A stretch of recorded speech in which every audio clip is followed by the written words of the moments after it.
여러분 반갑습니다. 오늘은 신약 3권 네 번째 시간입니다.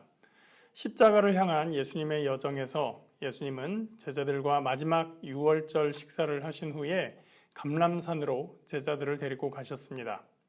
감람산으로 향하시던 예수님은 베드로가 닭 울기 전에 예수님을 3번 부인할 것이라고 말씀하셨는데, 이것은 4권의 복음서가 공통으로 기록하고 있는 몇 안 되는 사건 중 하나입니다.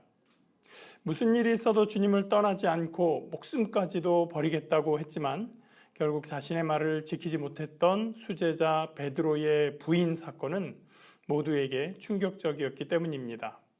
그러나 그것보다 더 충격적인 사건은 바로 예수님께서 당국에 체포된 사건이었습니다. 유월절 식사 자리를 박차고 나간 가룟 유다는 곧장 제사장들에게로 달려갑니다. 거사를 치르기로 한 날이 되었기 때문이겠죠. 마지막 위기가 다가오고 있었습니다. 감람산으로 가신 예수님은 이 상황을 어떻게 대처하셨을까요? 제자들과 함께 감람산으로 가신 예수님은 산 중턱에 있는 겟세마네라고 하는 곳에 도착하셨습니다. 이에 예수께서 제자들과 함께 겟세마네라 하는 곳에 이르러 제자들에게 이르시되 내가 저기 가서 기도할 동안에 너희는 여기 앉아 있으라 하시고 베드로와 세베대의 2 아들을 데리고 가실새 고민하고 슬퍼하사 이에 말씀하시되 내 마음이 매우 고민하여 죽게 되었으니 너희는 여기 머물러 나와 함께 깨어 있으라 하시고 조금 나아가사 얼굴을 땅에 대시고 엎드려 기도하여 이르시되 내 아버지여 만일 할만하시거든 이 잔을 내게서 지나가게 하옵소서. 그러나 나의 원대로 마시옵고 아버지의 원대로 하옵소서 하시고 겟세마네에 멈춰 서신 예수님은 제자들과 조금 떨어진 곳에서 기도하신다 하며 자리를 옮기셨습니다. 얼마 전 변화산상에 데리고 갔었던 3명도 함께 데리고 가셨습니다. 베드로와 요한, 야고보입니다. 특별한 제자 3명에게 말씀하시길 내 마음이 매우 고민하여 죽게 되었다. 너희는 여기 머물러 나와 함께 깨어 있으라 하시고 한쪽에서 기도하십니다. 우리가 잘 아는 겟세마네의 기도. 할 수 있다면 이 잔을 내게서 지나가게 하옵소서. 그러나 나의 원대로 마시고 아버지의 원대로 하옵소서라고 하는 그 기도를 드리십니다. 교재에 성배의 전설이라는 얘기가 나와 있어서 성배에 대해 잠시 부가 설명을 드리겠습니다. 성배란 말을 풀어서 말하면 거룩한 잔이라는 뜻입니다. 예수님께서 최후의 만찬에서 드셨던 잔인데 로마 가톨릭 교회는 예수님께서 이 잔에 포도주를 따르시고 이것이 내가 주는 언약의 피다 말씀하셨을 때 실제로 이 포도주가 예수님의 피로 변했다고 합니다. 조금 다른 버전으로는 최후의 만찬에서 사용하였던 그 잔에 십자가에서 흘리신 예수님의 피를 담았었다고 전해지기도 하는 것 같습니다. 영화 인디아나 존스 3편에서는 이 성배를 찾아다니는데 영화 설정상 예수님이 목수였기 때문에 나무로 된 잔이었습니다. 다빈치 코드라는 소설을 바탕으로 만든 영화에서는 성배가 실제는 잔이 아니라 예수의 후손이라는 설정으로 상업적으로 꽤나 성공하기도 했습니다. 이런 영화적 상상과는 달리 로마 가톨릭 교회는 이 잔을 스페인의 발렌시아 대성당에 보존하는 중이라고 하는데 베드로가 순교할 때까지 사용했던 것이 여러 경로를 거쳐서 왔다고 합니다. 이 잔은 마노라고 하는 보석 계열의 광물로 만들어져 있고 교황 요한 바오로 2세나 교황 베네딕토 16세가 이 잔으로 미사를 집전한 적도 있다고 해요. 여러분 성배에 대해 이런 얘기를 들으면서 어떤 느낌이 드세요? 제가 성배에 대해 조사하면서 드는 생각은 자꾸 중요한 주제에서 멀어져 가고 있다는 것입니다. 최후의 만찬에서 예수님이 사용하신 잔이 지금까지 유지되고 있을까? 그건 돌로 만들었을까? 나무로 만들었을까? 보석으로 만들었을까? 이런 물체에 신비함이 있다 여기고 물체를 쫓다 보면 예수님의 사역과 십자가의 본질에서 자꾸 멀어지는 것을 발견하게 됩니다. 우리는 예수님의 최후의 만찬 때 사용한 잔을 베드로가 들고 다녔는지를 궁금해할 것이 아니라 예수님께서 이 잔을 내게서 지나가게 해달라고 했을 때의 그 안타까운 심정을 보다 더 헤아려야 합니다. 예수님의 그 잔을 피하기 원하시던 이유, 그것을 인간적으로 이해하기는 쉽지 않은 것 같습니다. 세상의 모든 죄를 짊어지는 고통이 너무 크기 때문이라는 설명은 그 고통 자체를 잘 알지 못하는 사람들을 이해시키기에 적당하지 않아 보입니다. 십자가 형벌의 고통과 거기까지 가는 동안의 육체적인 괴로움이 말로 할 수 없을 만큼 큰 고통이겠지만 육신의 고통을 피하고자 예수님이 이런 기도를 하셨다고 주장하기에는 예수님이 이루시고자 했던 이 땅에 오셨던 사명과 목적에 비하면 뭔가 걸맞지 않는 것 같기도 합니다. 결국 죽음을 당해도 겨우 3일 후면 살아날 건데 뭘 그리 부산을 떠냐고 생각하는 사람도 있습니다. 이런 이야기들 자기가 당해본 일 아니라고 너무 쉽게 얘기한다 싶습니다. 하나님이신 분이 사람으로 오셔서 가장 낮은 모습으로 사시다가 처참한 죽음을 당하셔야 했습니다. 무엇보다 인간의 죄값을 담당하시느라 하나님으로부터 버림받는 데까지 내려가셔야 했던 주님의 결단을 그렇게 쉽게 말할 수는 없습니다. 그 고통을 직면해야 하는 순간에 가장 곁에 있던 제자들은 예수님에게 전혀 힘이 되어주지 못하고 있었습니다. 제자들에게 오사 그 자는 것을 보시고 베드로에게 말씀하시되 너희가 나와 함께 1시간도 이렇게 깨어 있을 수 없더냐. 시험에 들지 않게 깨어 기도하라. 마음에는 원이로되 육신이 약하도다 하시고 다시 두 번째 나아가 기도하여 이르시되 내 아버지여 만일 내가 마시지 않고는 이 잔이 내게서 지나갈 수 없거든 아버지의 원대로 되기를 원하나이다 하시고 다시 오사 보신즉 그들이 자니 이는 그들의 눈이 피곤함 일러라. 또 그들을 두시고 나아가 세 번째 같은 말씀으로 기도하신 후 이에 제자들에게 오사 이르시되 이제는 자고 쉬라. 보라 때가 가까이 왔으니 인자가 죄인의 손에 팔리느니라. 일어나라 함께 가자. 보라 나를 파는 자가 가까이 왔느니라. 예수님은 번민과 괴로움 속에 3번이나 기도하셨고 그 사이에 제자들에게 오셨을 때마다 베드로를 비롯한 제자들은 자기 스승의 고통은 전혀 알지 못한 채 여느 날처럼 한가롭게 잠에 들곤 했습니다. 그 밤의 심각성을 알았다면 그들도 그러지 않았을 텐데 말이죠. 3번의 기도를 마치신 후에 예수님은 이제 때가 되었다고 말씀하십니다.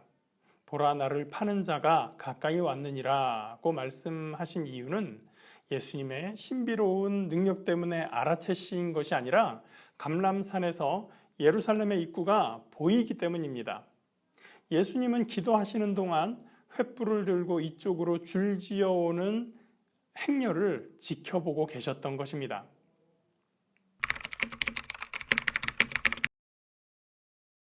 예수님을 향한 한밤중에 횃불 행렬이 도착할 때가 되기 마지막 순간까지 기도하시던 예수님은 이제 다가온 운명의 순간을 마주하기로 하십니다. 말씀하실 때에 12 중의 하나인 유다가 왔는데 대제사장들과 백성의 장로들에게서 파송된 큰 무리가 칼과 몽치를 가지고 그와 함께 하였더라. 예수를 파는 자가 그들에게 군호를 짜 이르되 내가 입맞추는 자가 그이니 그를 잡으라 한지라. 곧 예수께 나와 랍비여 안녕하시옵니까 하고 입을 맞추니 예수께서 이르시되 친구여 네가 무엇을 하려고 왔는지 행하라 하신대 이에 그들이 나와 예수께 손을 대어 잡는지라. 행렬의 맨 앞에는 저녁 식사 자리를 박차고 나갔던 가룟 유다가 있었습니다. 유다는 몇 시간 전까지 스승으로 모셨던 예수를 넘겨주기 위한 신호를 정했습니다. 예수님에게 다가가 인사에 입맞춤을 하는 것입니다. 가장 친밀한 표시이고 반가움의 표시의 인사였던 입맞춤이 여기서는 예수님을 잡으러 온 자들에게 넘겨주기 위한 신호가 되었습니다. 그는 한쪽에 서서 손가락질로 가르치며 소리칠 수도 있었습니다. 저자다! 저자가 예수다! 저자를 잡아라! 저자가 반역자다! 그렇게 할 수 있었지만 유다는 마지막 순간까지 예수님을 속였습니다. 자신의 속내를 끝까지 드러내지 않고 가증스러운 인사를 건넵니다. 선생님 안녕하십니까? 아마도 선생님 샬롬이라고 말했을 것입니다. 샬롬은 평안을 빕니다 라는 인사말입니다. 유다의 말과 그의 속마음은 달랐습니다. 말로는 평안을 빈다고 했지만 사실은 스승의 평안을 깨뜨리는 것이었습니다. 유다는 마지막 순간까지 스승에게 속내를 드러내지 않았지만 예수님은 유다가 원하는 바를 알고 계셨습니다. 지금 여기에 와 있는 이유도 알고 계셨습니다. 요한복음 13장 1절에서처럼 자기 사람을 끝까지 사랑하셨던 예수님은 이렇게 찾아온 유다를 하인이나 제자 대하듯 하지 않으십니다. 마지막 순간에 유다를 친구로 부르며 말씀하십니다. 친구여, 네가 무엇을 하려고 왔는지 행하라. 그 순간 사람들이 예수님을 붙잡았습니다. 예수와 함께 있던 자 중의 하나가 손을 펴 칼을 빼어 대제사장의 종을 쳐 그 귀를 떨어뜨리니 이에 예수께서 이르시되 내 칼을 도로 칼집에 꽂으라. 칼을 가지는 자는 다 칼로 망하느니라. 너는 내가 내 아버지께 구하여 지금 12군단 더 되는 천사를 보내시게 할 수 없는 줄 아느냐. 내가 만일 그렇게 하면 이런 일이 있으리라 한 성경이 어떻게 이루어지겠느냐 하시더라. 그때에 예수께서 무리에게 말씀하시되 너희가 강도를 잡는 것 같이 칼과 몽치를 가지고 나를 잡으러 나왔느냐. 내가 날마다 성전에 앉아 가르쳤으되 너희가 나를 잡지 아니하였도다. 그러나 이렇게 된 것은 다 선지자들의 글을 이루려 함이니라 하시더라. 이에 제자들이 다 예수를 버리고 도망하니라. 요한복음에 따르면 이때 칼을 들었던 사람은 베드로였고 그 칼에 귀를 다친 대제사장의 종은 말고라는 사람이었습니다. 예수님은 베드로를 제지하시고 말고의 귀를 치유하셨습니다. 그리고 말씀하시죠. 내가 12군단 더 되는 천사를 보내시게 할 수 있다. 이런 무리쯤 아무 어려움 없이 물러가게 할 수 있다. 지금 내가 잡혀갈 것인데 이것은 나의 선택이다. 사실 그간 보여주셨던 예수님의 사역을 보면 그리고 예수님의 능력을 보면 이 말씀이 전혀 이상하게 들리지 않습니다. 얼마든지 예수님이 이 상황을 타개할 수 있는 능력이 있으셨을 겁니다. 그러나 주님은 성경이 말씀하셨던 것을 이루기 위해 이 순간을 피하지 않으셨습니다. 비록 예수님은 선지자들의 글을 이루신다고 하지만 제자들은 이런 상황에 전혀 준비되어 있지 않았습니다. 제자들은 여지없이 그 자리를 피해 달아나 버렸습니다. 예수를 잡은 자들이 그를 끌고 대제사장 가야바에게로 가니 거기 서기관과 장로들이 모여 있더라. 베드로가 멀찍이 예수를 따라 대제사장의 집 뜰에까지 가서 그 결말을 보려고 안에 들어가 하인들과 함께 앉아 있더라. 대제사장들과 온 공회가 예수를 죽이려고 그를 칠 거짓 증거를 찾으매 거짓 증인이 많이 왔으나 얻지 못하더니 후에 두 사람이 와서 이르되 이 사람의 말이 내가 하나님의 성전을 헐고 사흘 동안에 지을 수 있다 하더라 하니 예수님은 공생애 중에 메시아로 오심을 대중적으로 드러내지 않으셨습니다. 더러 예수님을 메시아로 하나님의 아들로 말하는 사람들에게는 아무에게도 말하지 말라고 요구하시는 경우가 많았습니다. 그러나 이제는 예수님이 누구인지 모두가 알아야 하는 시간이 되었습니다. 그러나 예수에게 혐의를 씌워야 하는 사람들은 그에 대한 거짓 증언을 쏟아부었습니다. 가장 효과적인 거짓말은 진실이 섞인 거짓말입니다. 누군가가 나와서 말합니다.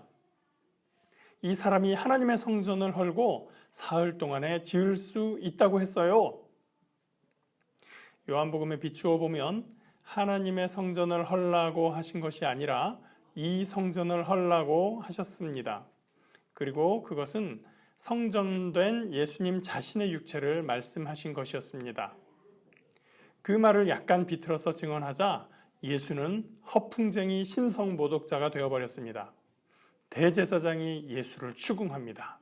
대제사장이 일어서서 예수께 묻되 아무 대답도 없느냐? 이 사람들이 너를 치는 증거가 어떠하냐 하되 예수께서 침묵하시거늘 대제사장이 이르되 내가 너로 살아계신 하나님께 맹세하게 하노니 네가 하나님의 아들 그리스도인지 우리에게 말하라. 예수께서 이르시되 네가 말하였느니라. 그러나 내가 너희에게 이르노니 이후에 인자가 권능의 우편에 앉아 있는 것과 하늘 구름을 타고 오는 것을 너희가 보리라 하시니. 침묵하는 예수를 바라보는 대제사장은 무시당하는 심정이었을 겁니다. 유대 백성 중에서 자신 앞에서 이렇게 당당하게 서 있는 사람들도 거의 없었을 것이고 아무 말도 하지 않는 이 청년의 속내를 도무지 알 수도 없었습니다. 답답함, 모멸감 같은 것이 대제사장의 심정이 아니었을까 생각해 봅니다. 침묵이 계속되자 대제사장은 이 모든 혐의에 있어서 핵심적인 것을 건드리기로 합니다. 하나님께 맹세하여 대답해봐라. 네가 하나님의 아들 그리스도인가? 침묵으로 일관하시던 예수님께서 마침내 입을 여셨습니다. 네가 말하였느니라. 이 말로서 예수님은 자신이 하나님의 아들이며 그리스도이심을 인정하셨습니다. 거기에 덧붙여서 하신 말씀, 인자가 권능의 우편에 앉아 있는 것과 하늘 구름을 타고 오는 것을 너희가 보리라. 이 말씀은 다니엘 7장에서 예언되었던 메시아의 모습이었습니다. 가뜩이나 예수를 신성 모독으로 혐오스럽게 만들려던 대제사장 무리에게 이 말은 결정적인 빌미가 되었습니다. 이에 대제사장이 자기 옷을 찢으며 이르되 그가 신성 모독하는 말을 하였으니 어찌 더 증인을 요구하리요. 보라, 너희가 지금 이 신성 모독하는 말을 들었도다. 너희 생각은 어떠하냐? 대답하여 이르되 그는 사형에 해당하니라 하고 이에 예수의 얼굴에 침 뱉으며 주먹으로 치고 어떤 사람은 손바닥으로 때리며 이르되 그리스도야 우리에게 선지자 노릇을 하라. 너를 친 자가 누구냐 하더라. 예수님은 그 답변 한마디로 유대 공예로부터 사형에 합당한 범죄자로 확증되었습니다. 예수님이 이 땅에서 살아가시던 날들 중에서 가장 긴 하루가 기다리고 있었습니다. 십자가에 달리시기 전날 밤에 예수님은 어둠 속에서 자신의 정체성과 사명의 무게와 씨름하셨습니다. 우리 죄를 대속하고 우리를 대신해 하나님의 진노를 받으시기 위해 십자가를 향해 나아가셨을 때도 예수님은 확고부동하셨습니다. 그 잔을 완전히 비우심으로써 예수님은 버림받으시고 죄와 슬픔과 죽음을 경험하셨습니다. 예수님은 우리가 이러한 고통을 영원히 겪지 않도록 그렇게 하셨습니다. 오늘은 겟세마네에서 기도하신 후 잡히신 예수님에 대해 공부했습니다. 그 고통의 잔을 감당하셔야만 했던 예수님의 번민의 무게와 그럼에도 불구하고 그 사명을 감당하기로 결단하시고 당신을 붙잡으러 온 유다를 비롯한 무리 앞에서 또 당대 최고의 종교 기관이었던 산헤드린 공회와 그 대표자였던 대제사장들 앞에서 당당하게 맞섰던 의지를 묵상할 때 우리를 향한 주님의 마음을 조금은 이해할 수 있을 것 같습니다. 예수님의 마지막 여정을 따라가며 우리를 향한 은혜와 사랑을 다시금 되새기는 시간이 되시기 바랍니다. 기도하겠습니다. 주님, 겟세마네 동산에서 기도하시던 그 고통의 기도를 묵상하고자 합니다. 모든 인류의 죄의 무게를 감당하셔야 했었던 예수님의 그 무거움을 우리는 알 수 없습니다. 이해할 수도 없습니다. 그러나 그것을 감당하기로 작정하시고 당당히 그 사명을 향하여 나아가신 예수님의 그 은혜를 우리들 다시 한번 묵상합니다. 하나님, 오늘 우리에게 주어진 은혜가 얼마나 크고 감사한 것인지 우리가 깨닫기 원합니다. 우리의 삶에서 그것으로 인하여 참으로 감사가 무엇인지를 깨닫게 하여 주시옵소서. 예수 그리스도의 십자가의 은혜가 우리에게 얼마나 복된 것인지 다시 한번 되새기고 기억하는 귀한 우리의 시간이 될 수 있도록 인도하여 주시옵소서. 오늘도 은혜를 주시는 주님께 감사드리며 예수 그리스도의 이름으로 기도합니다. 아멘.